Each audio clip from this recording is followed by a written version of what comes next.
მოგესალმებით ჩემო ბავშვებო. მე ახლა მიჭირავს მოსწავლის არჩევანის სერიის შარპეროს ზღაპრები და ერთ-ერთი უნდა წაგეკითხოთ. ამ ზღაპარს ქვია გრიზელიდისი. დავიწყოთ. იყო და არა იყო რა.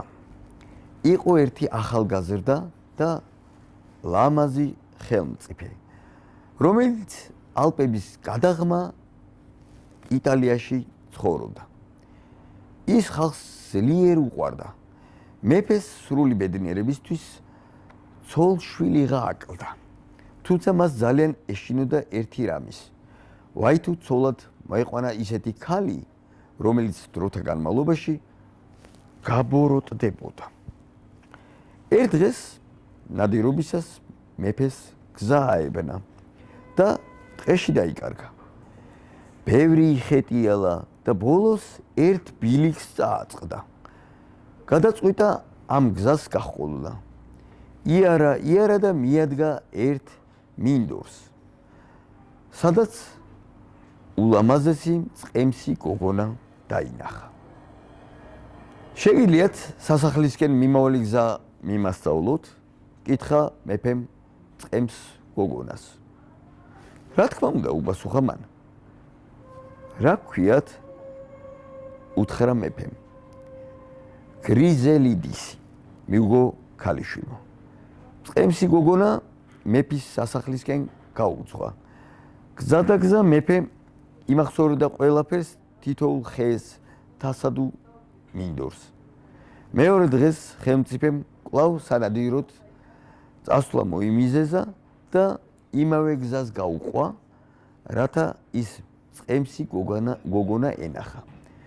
როგორც აღმოჩნდა, მან მეფეზე წარუშლელი შთაბეჭდილება უახდინა.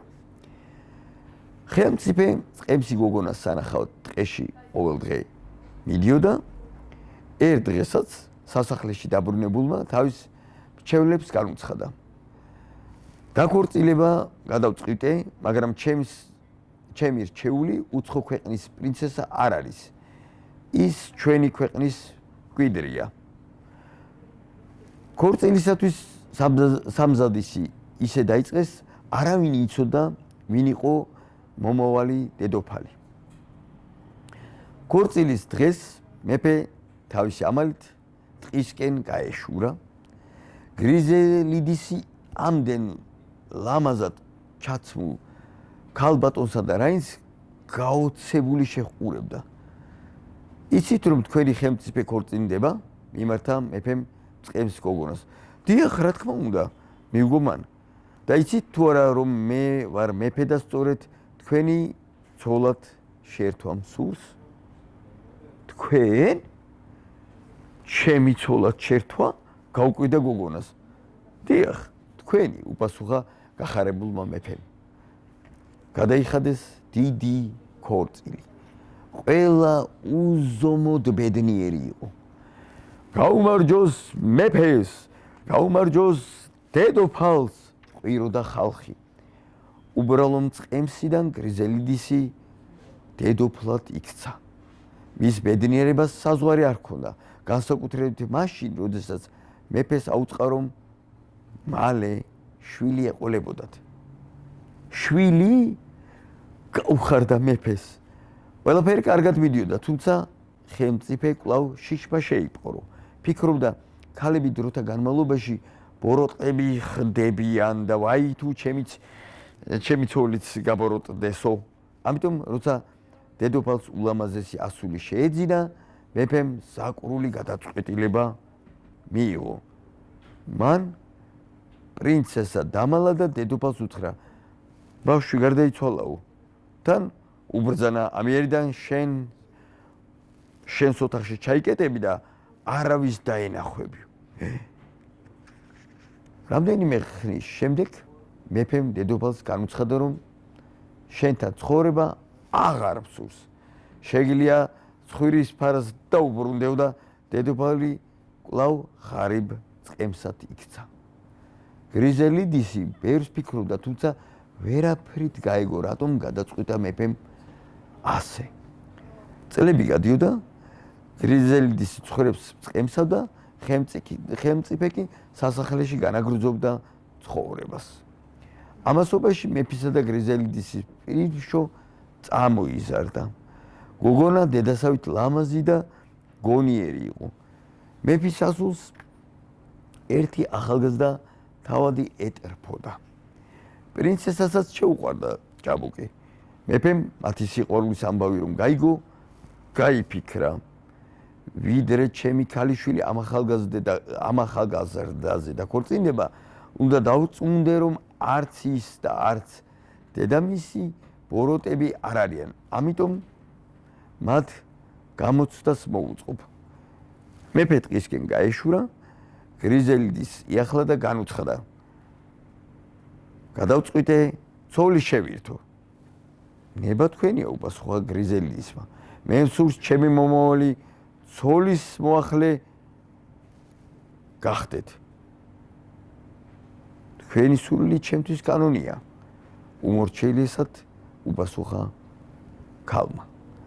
როგორც კი სასახლეში დაბრუნდნენ, გრიზელიდისმა საკუთარი ქალიშვილი დაინახა, თუმცა ვერ იცნო და იფიქრა, ალბათ ეს არის მეფის მომავალი ცოლიო. თან რაღაც უცნაური გრძნობა დაეუფლა. თითქოს ამ გოგონას დიდი ხანია იცნობდა. გრიზელიდისი მეფესთან გაიქცა და უჩოქა და შევედრა. ნუ დატანჯავთ ამ გოგონას, ის ვერ გაუძლებს ისეთ ცუდ მომპყრობას, როგორც მე გადავიტანე თქვენთან ყოფნის დროს. მე ბევრი ვიტანჯე. თუმცა შევძელი ყველაფრის შევგვებოდი და ის კი ვერ შეძლებს და მოკვდება. ქალის მუდარამ მეფეს გული აუჩუყა და უბრძანა წამომდგარიყო.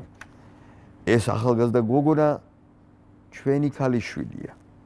ის მართლაც დაქორწინდება, თუმცა არა ჩემზე, არამედ თავის რჩეულზე. თქვენ კი ჩემო ქალბატონო, კვლავ დაიკავეთ თქვენს ადგილს ჩემს გვერდით. უთხრა მეფემ. ამიერიდან ყველანი დიდხანს, ძალიან დიდხანს და ბედნიერად იცხოვრებენ ერთად. აი ესე დამთავრდა ეს ზღაპარი. მოდით ახლა დავხატოთ მეფე. დავიწყოთ ხატვა. მოხაზეთ ოვალი. და ნახე როგორი მარტივია. აი ამ ოვალში ორი წრე შიგნით პუტკუნა წერტილები. მოდი ახლა წარბები დავუხატოთ.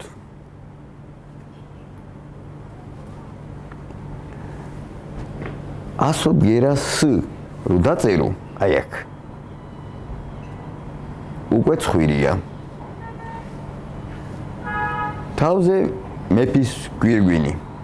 უმარტივესი დასახატია ადიხარ, აქეთ ამ ხელიდანაც, ეს პარალელური ხაზები 1, 2, 3, 4.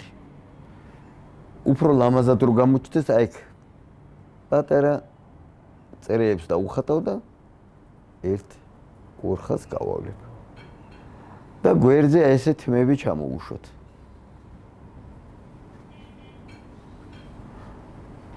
ესე და აი მე რომ აქ ეს ულვაშები, ესეთი ულვაშები დავუხატოთ ამ ჩვენს მეფესაც. აი ესე ცხვირის ქვევიდან გამოდიოდეს და ცოტა აპრეხილი ულვაშები, უფრო საინტერესო დასახატია. აი აქ ქვემოთ პირის ხაზი უნდა ილაპარაკოს, ისეთი რაღაცები თქვა, მეფემ გაგვიგვირდა. და ორი ხაზით უკვე ისერიც დაიხატა. ახლა მოდი ესე გავაკეთოთ უყურე. ერთი ხაზი ჩამოვიდეს. ნახე, სამკუთხედის ფორმა არის. აქაც ზუსტად იგივე. მისი პარალელური ხაზი. და მძიმე ხოჩით როგორ წერება. აი მძიმეები იქით-აქეთ რომ მიდიოდეს, რომ მეფის მოსასხამი ლამაზად გამოჩნდეს. კარგად დაკვირდით რა გავაკეთე, მძიმე, მომატერიალებული მძიმე, აქეთაც, იქითაც, აი ესე მიუყვებოდეს, ნელ-ნელა მიყევით აი როგორი ხდება წერტილი და ხაზი და მეფის მოსასხამი გამოჩნდა. შეგიძლიათ მე ეს წითლად გააფერადოთ და ერთ ხელში დავაჭერინოთ კვერთხი. აი ესე ძალიან მარტივია დახატო ადამიანი ხელში რაღაც რო უჭირავს. ნახე? აი წერე.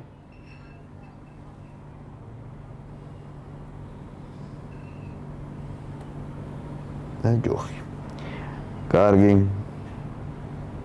აქ გამოჩენთ ფეხიც, მეორე ფეხიც და ასეთი წვეტიანი ფეხსაცმელი დაუხატოთ. უფრო სასაცილო გამოვა ჩვენი ნახატი, ჩვენი მეფე. აქ შეგიძლიათ ასეთი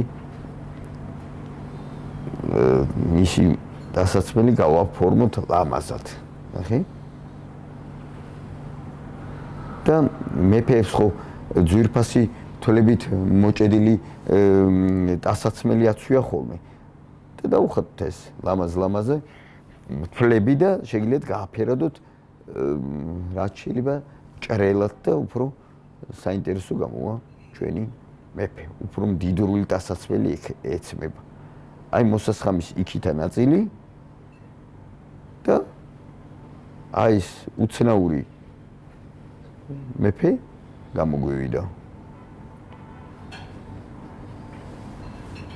ჩემო ბავშვებო, წარმატებებს გისურვებთ. ხატეთ ბევრი. მომავალ შეხვედრამდე.